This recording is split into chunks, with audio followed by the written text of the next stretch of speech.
tout juste 19h30 heure d'Alger. Vous regardez Al24 News. Merci de nous rejoindre pour cette nouvelle édition 100% africaine de ce vendredi 7 novembre 2025. Tout de suite les titres. Syrie Conseil de sécurité, l'Algérie salue la décision de retirer le nom du président syrien de la liste des sanctions. On fera le point dans ce journal. Sahara occidental, le centre d'études arabes contemporaines décrypte la résolution onusienne sur le Sahara occidental. Les détails dans ce journal.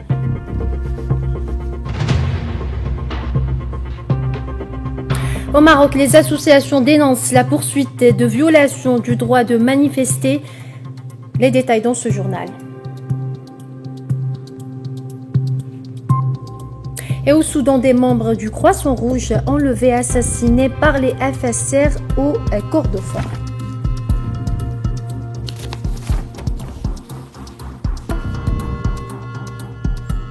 Bonsoir à tous, si vous venez de nous rejoindre, l'Algérie a salué la décision du Conseil de sécurité de l'ONU de retirer le nom du président syrien Ahmed Shara ainsi que celui de son ministre de l'Intérieur de la liste des sanctions lors d'une séance du Conseil consacrée au vote sur la levée de ces sanctions. Le représentant permanent de l'Algérie auprès des Nations Unies, Ammar Benjama, a déclaré que cette décision constitue une étape importante supplémentaire ouvrant la voie à un avenir plus stable et propice pour le peuple syrien.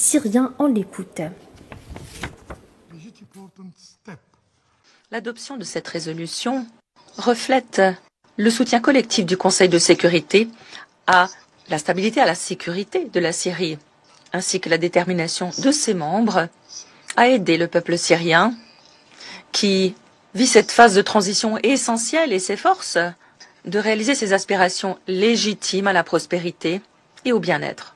L'Algérie a voté pour ce texte parce que nous sommes en effet convaincus de l'importance qu'il y a à rebâtir des institutions syriennes fortes, résilientes, capables de préserver l'unité du pays, sa souveraineté, son indépendance et son intégrité territoriale.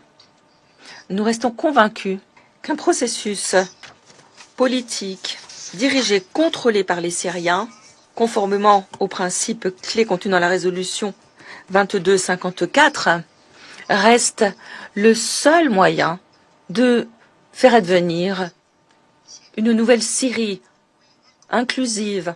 Nous encourageons tous les Syriens à poursuivre le dialogue et la réconciliation. L'inclusivité étant ici essentielle. La Syrie doit être reconstruite par tous les Syriens, sans exception. L'Algérie, qui a toujours été aux côtés du peuple syrien frère, continuera de le soutenir et est toute disposée à contribuer aux efforts constructifs qui seront déployés afin de promouvoir le bien-être de la Syrie et de sa population. En Algérie, le ministre de l'Agriculture, de la Pêche et des Ressources en eau du Sultanat d'Oman, Saoud bin Hamoud bin Ahmed Al-Habsi, a poursuivi ce vendredi à Oran son programme de visite sur le terrain en marge du Salon international de la pêche et de l'aquaculture SIPA 2025. À cette occasion, le ministre omanais a exprimé son appréciation pour l'expérience algérienne dans le domaine de la pêche. On l'écoute.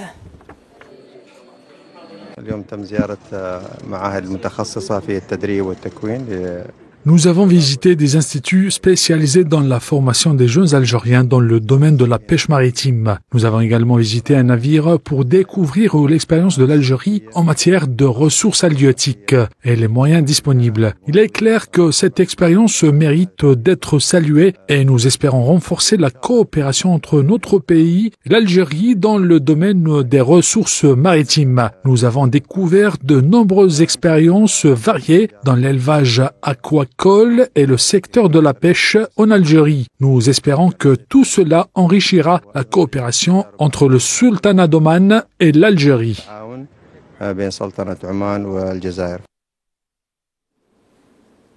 Et le président angolais, président en exercice de l'Union africaine, João Lourenço, a décerné jeudi à Luanda la médaille de la classe d'honneur, plus haute distinction angolaise à titre posthume aux anciens présidents algériens Houari Boumediene et Ahmed Ben Bella, en reconnaissance à leur contribution exceptionnelle à l'indépendance et la reconstruction de l'Angola. L'Algérie se voit décerner ces hautes distinctions pour son engagement constant et profond à unifier la voix de l'Afrique et à défendre les intérêts du continent, les aspirations de ses États et les attentes de ces peuples conformément aux orientations du président algérien Abdelmadjid Tebboune.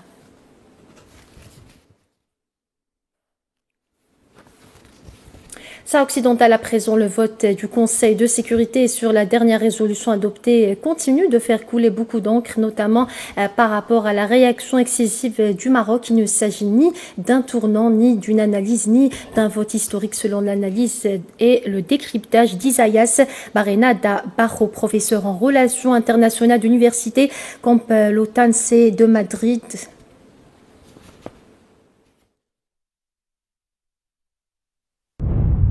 Au Maroc, la nouvelle donne a donné lieu à d'importantes manifestations de triomphe et à un discours solennel du roi. Le conseiller de Donald Trump pour l'Afrique, Massad Boulos, l'a qualifié de moment historique. Au-delà de cette fanfare, il convient de se demander ce que cette résolution implique réellement, ce qu'elle a de nouveau et de significatif et quel scénario elle ouvre désormais. Que cela se produise précisément à l'occasion de l'accord tripartite de Madrid et du retrait de l'Espagne met en évidence que la question du Sahara occidental a été la victime expiatoire d'un ordre international grippé où existent des normes, le droit à la décolonisation, mais où prévaut la réelle politique. Le professeur en relations internationales rajoute par ailleurs que cette résolution adoptée sans la consultation du peuple sahraoui profite de la situation de désordre. La résolution adoptée encourage le Maroc, qui profite du moment de désordre trumpiste et ne fera aucun pas en arrière. Rabat continuera à tirer parti du désintérêt de nombreux États pour cette question non résolue et exploitera l'incohérence de l'Union européenne. Le professeur conclura que cette résolution est loin d'être un tournant, mais il s'agit seulement d'une réelle politique. Nous ne sommes pas face à un tournant. La réelle politique des puissants continue de primer, tandis que le droit international demeure l'arme des faibles. Les conseillers entrepreneurs de Trump, Witkoff, Kushner et Boulos, ont exporté au Maghreb les pratiques de chantage de leurs mentors, étrangères au droit international. Comme souvent, elles peuvent avoir un effet immédiat, mais finissent généralement dans le chaos. Tout indique que l'euphorie trumpiste s'estompera d'ici quelque temps et que cela restera inchangé, voire empirera.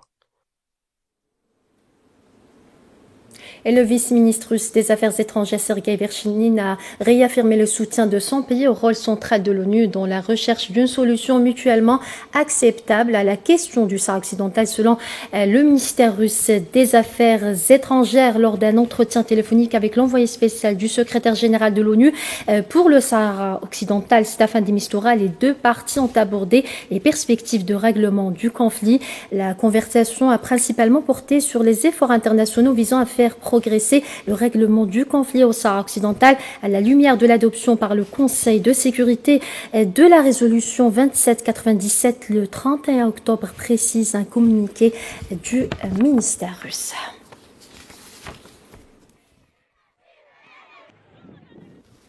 Au Maroc, l'Association marocaine des droits humains a dénoncé la poursuite de ce qu'elle a qualifié de grave violation du droit à la manifestation pacifique et à la liberté d'expression commise par les autorités marocaines. Dans un communiqué publié jeudi soir, son bureau central a fermement condamné les atteintes répétées aux règles et principes d'un procès équitable à l'encontre des détenus et personnes poursuivies en lien avec les manifestations des jeunes de la génération Z, ainsi que les vagues d'arrestations menées en dehors de tout cadre légal.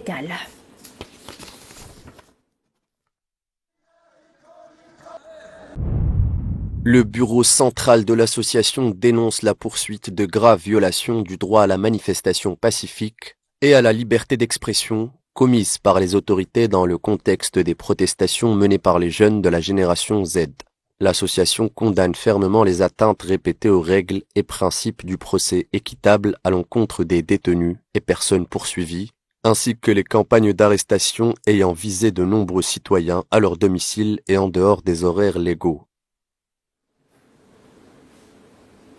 Toujours au Maroc, la coordination nationale des victimes du séisme d'Al-Hawza a annoncé l'organisation d'un sit-in devant le siège de la Wilaya à Marrakech. Cette manifestation vise à réclamer le règlement des dossiers en suspens des sinistrés. Dans un communiqué, la coordination a exigé l'ouverture d'une enquête globale et impartiale sur les irrégularités et manipulations ayant entaché le dossier des indemnisations, appelant à la poursuite des responsables impliqués. Elle a également invité l'ensemble des acteurs à participer à cette manifestation en solidarité avec les victimes du séisme d'Al-Hawza et en soutien à leurs droits légitimes et à un logement décent.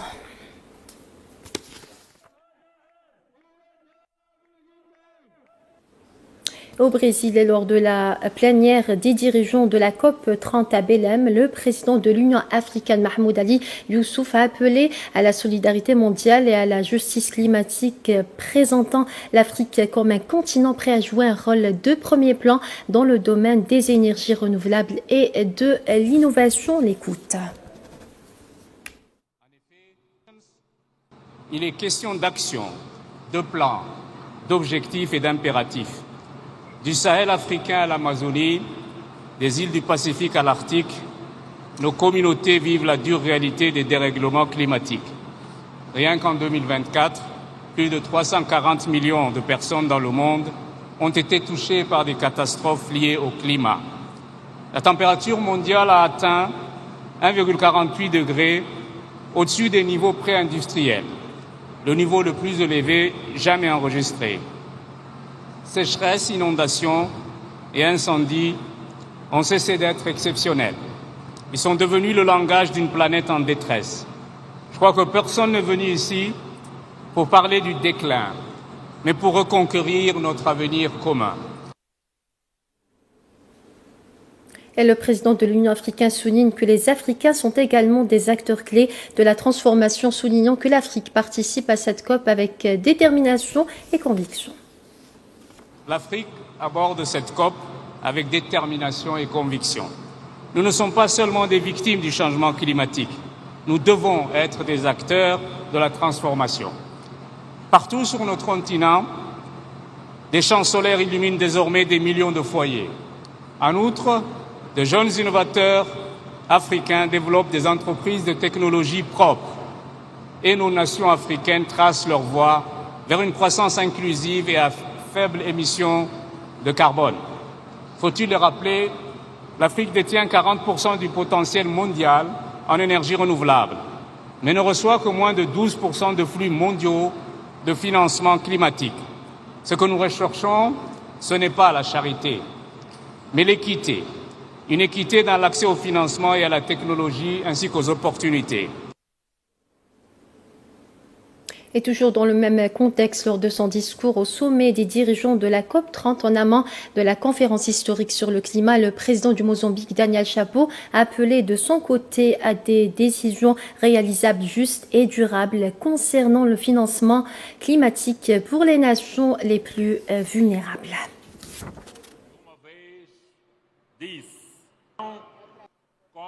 Plus de 30 ans se sont écoulés depuis le sommet historique de Rio, un événement marquant qui a éveillé une prise de conscience collective des conséquences du changement climatique et de la nécessité pour nous tous de protéger la planète comme un héritage commun. Aujourd'hui, l'impératif est le même, mais l'urgence est plus grande encore. Nous avons besoin de décisions applicables, équitables et durables, notamment en ce qui concerne le financement des actions, l'adaptation et le renforcement de la résilience, en particulier dans les pays et les communautés les plus vulnérables. Un mot de santé à présent. La fièvre de la vallée du Rift a causé le décès de 28 personnes et 14 respectivement au Sénégal et en Mauritanie du 20 septembre au 30 octobre, alors que le nombre total des cas d'infection recensés dans les deux pays s'est élevé à 404. Selon un rapport de l'Organisation mondiale de la santé, l'épidémie de la fièvre de la vallée du Rift a débuté au Sénégal le 21 septembre dernier avant de se propager l'élevage en Mauritanie, pays voisin. La maladie sévit notamment dans les zones d'élevage. L'infection peut provoquer des formes graves de la maladie chez l'homme, entraînant des atteintes au foie et la perte de vue. Dans certains cas, cela peut conduire à un décès.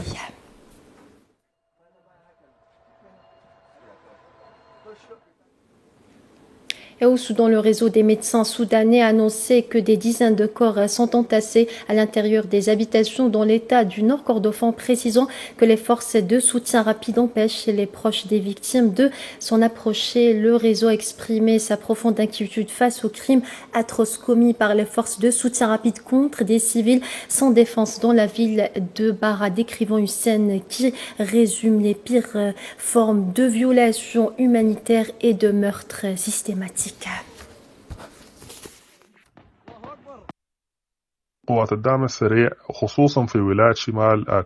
Les forces de soutien rapide, notamment dans les États du Nord Kordofan et dans d'autres villes, ont commis les pires formes de violation.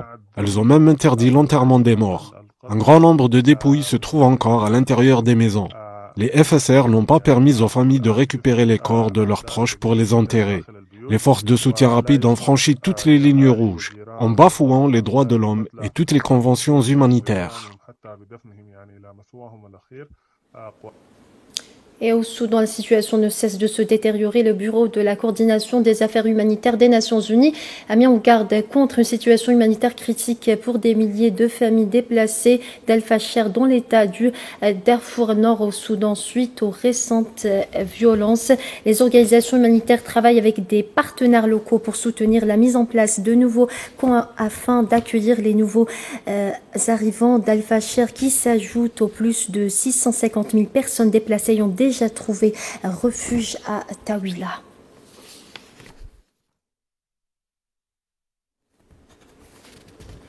Et le Conseil des droits de l'homme des Nations Unies se réunira en session extraordinaire le 14 novembre pour examiner la situation des droits de l'homme.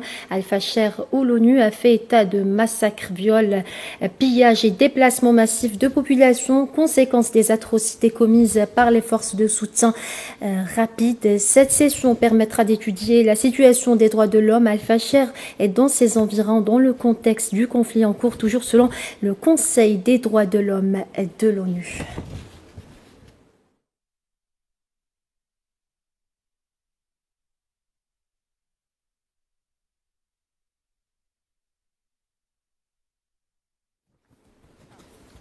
En Égypte, de nouveaux projets solaires d'envergure s'ajoutent au portefeuille énergétique, une étape supplémentaire vers la concrétisation des objectifs climatiques et énergétiques du pays. Le ministre égyptien de l'électricité et ses partenaires envisagent développer 2 projets solaires d'une capacité totale de 1200 MW. Ces initiatives représentent une étape importante dans l'application de la stratégie énergétique égyptienne qui vise à accroître la part des énergies renouvelables dans le mix électrique.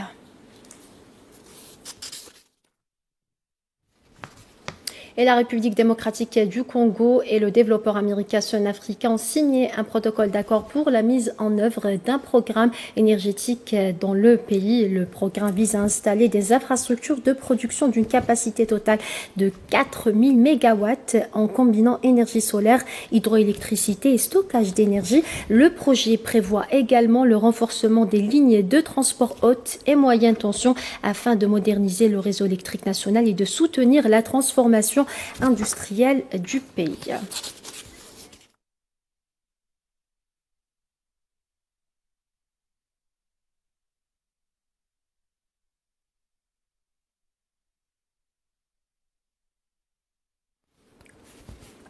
Au Libéria, le secteur minier est le principal pilier de l'économie libérienne avec pour moteur historique le minerai de fer comptant aussi l'or et les diamants parmi ses produits phares. Le pays cherche désormais à valoriser ses minéraux critiques. La semaine dernière, Metanka Tingaban a été nommé ministre des Mines et de l'Énergie du Libéria. Cette décision s'inscrit selon des informations rapportées par des médias dans le cadre des mesures engagées par le président Joseph Boakai travail pour renforcer la gouvernance et l'efficacité de l'exécutif. Elle survient par ailleurs à un moment où Monrovia cherche à mieux valoriser son potentiel en minéraux critiques dans un secteur minier encore dominé par le minerai de fer.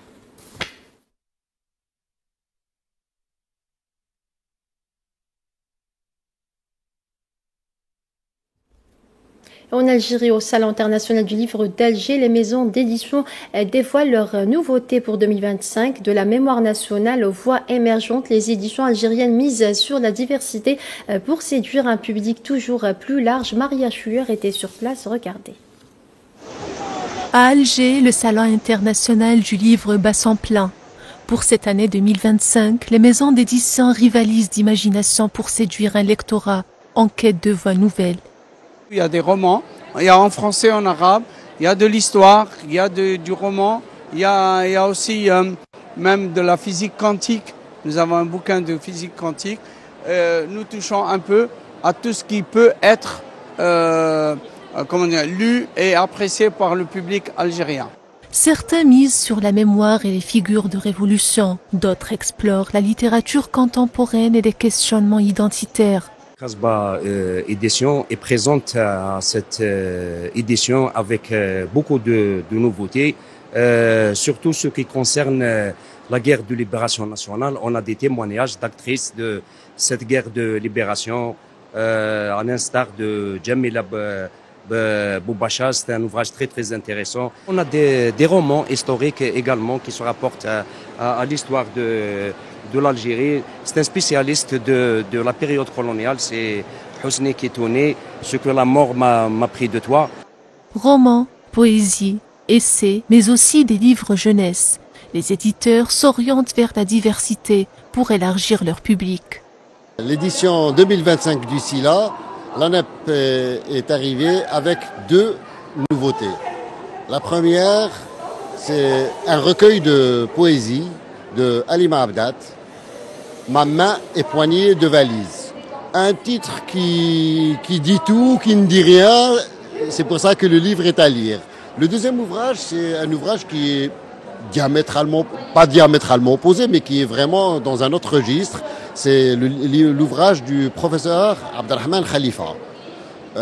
Il signe l'ouvrage Mosquée et sanctuaire d'Algérie à ce qualité, c'est-à-dire en tant que chercheur en histoire et archéologie. De nouveaux titres, de nouveaux visages et une même passion, celle de raconter. Le SILA 2025 met ainsi en lumière un secteur du livre en pleine effervescence. Direction l'Afrique du Sud où la circulation s'est arrêtée dans le centre de Durban alors que des centaines de manifestants défilaient à travers la ville pour exiger l'expulsion des migrants sans papier et une action plus sévère contre le trafic de drogue et la corruption notamment. Nous sommes ici pour exiger que la police fasse son travail. En tant que Sud-Africains, il n'est pas acceptable que dans notre ville, elle semble être gouvernée par des ressortissants étrangers sans papier. C'est la raison pour laquelle nous sommes ici dans ce poste de police. Nous voulons demander à la police de s'assurer qu'elle nettoie les bâtiments parce que cette zone est maintenant sale, parce qu'elle est pleine de gens qui ne sont pas censés le faire ici, des gens qui enfreignent la loi. Ils sont de plus en plus à l'aise, ils deviennent effrontés et nous avons un pays où tout le monde est en pilote automatique parce que nous n'avons pas de leader. Maintenant, il est temps. Si vous voulez que les Sud-Africains se dirigent eux-mêmes, nous le ferons nous-mêmes. Nous sommes prêts. Et la cérémonie d'ouverture de la 6e édition des Jeux de la solidarité islamique s'est tenue ce soir à Riyad en Arabie Saoudite, marquant le lancement officiel de cet événement sportif d'envergure étalé jusqu'au 21 novembre. Cette édition cette édition rassemble 57 pays membres de l'Organisation de la coopération islamique autour de compétitions dans 21 disciplines sportives. Athlètes, entraîneurs et officiels prendront part à cette célébration du sport. de la solidarité et des valeurs communes entre les nations participantes. La cérémonie se déroule dans une ambiance festive mêlant spectacle traditionnel et modernité, comme le montrent ces images. Al24 News assure une couverture complète de l'événement avec des équipes mobilisées sur place pour faire vivre aux téléspectateurs chaque moment fort de cette manifestation sportive internationale.